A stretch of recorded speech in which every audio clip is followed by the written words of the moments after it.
আসসালামু আলাইকুম সুপ্রিয় দর্শক, আপনারা কি জানেন যে সূরা নাস আর সূরা ফালাকের মধ্যে কি রয়েছে?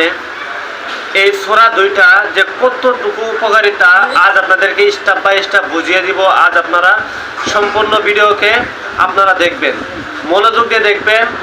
এই ভিডিওর এক একটি কথা বহুত গুরুত্বপূর্ণ হতে যাচ্ছে আপনাদের জন্য। যদি শুনে আমল করেন ইনশাল্লাহ আপনারা ওরকম পেরেশানি দূর হয়ে যাবে। এখন যেমন পেরেশানি, আমি ওই দেখে আগে বারবার আগে ছোট্ট একটি রিকোয়েস্ট করছি, যারা যারা এখনো চ্যানেলটিকে সাবস্ক্রাইব করেন নাই তারা সাবস্ক্রাইব করে অল বলে বাটনটি প্রেস করে দেবেন। যারা ফেসবুক থেকে দেখছেন তারা নিশ্চয় একটি ফলো করবেন আর সাদাকায়ে জারিয়া নিয়তে শেয়ার করবেন। চলেন এবার আগে জানা যাক।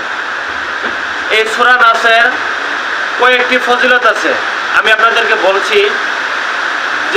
যে কেউ বেমারে পড়ে থাকে, মাথার বিষ হোক, পেটের বিষ হোক, যে কোনো বেমারে পড়ে থাকে, সেই সূরা ফালাক আর নাস পড়বে, পরে পানিতে দম করবে, দম করে পানিটা খাবে, পেটের বিষ ভালো হবে।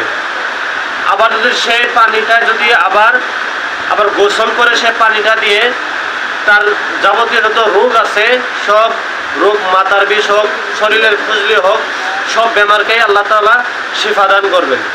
আর যদি আপনার ঘুমে যদি খারাপ স্বপ্ন এসে থাকে, বা আপনাকে সেইটা দৌড়াচ্ছে, ওইটা দৌড়াচ্ছে, মোষ দৌড়াচ্ছে, সাপে দৌড়াচ্ছে, গরু দৌড়াচ্ছে, যদি আপনি এই সূরা ফালাক আর নাস পড়ে ঘুমিয়ে যান ইনশাআল্লাহ, তাহলে সেই খারাপ স্বপ্ন আর দেখবেন না।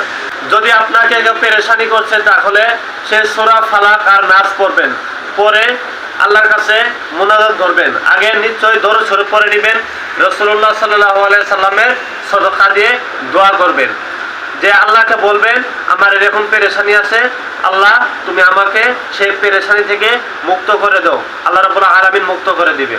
তো এই ছিল আজকে সূরা ফালাক আর নাসের আমল। নিশ্চয় জানিয়ে দিবেন কমেন্টে কেমন হয়েছে। আর সাদাকায়ে জারিয়ার নিয়তে প্রচুর পরিমাণে ভিডিওটিকে শেয়ার করে দিবেন। আপনার একটি শেয়ারে অনেক মানুষের উপকারিতা হবে। আসসালামু আলাইকুম ওয়া রাহমাতুল্লাহি তাআলা ওয়া বারাকাতুহু।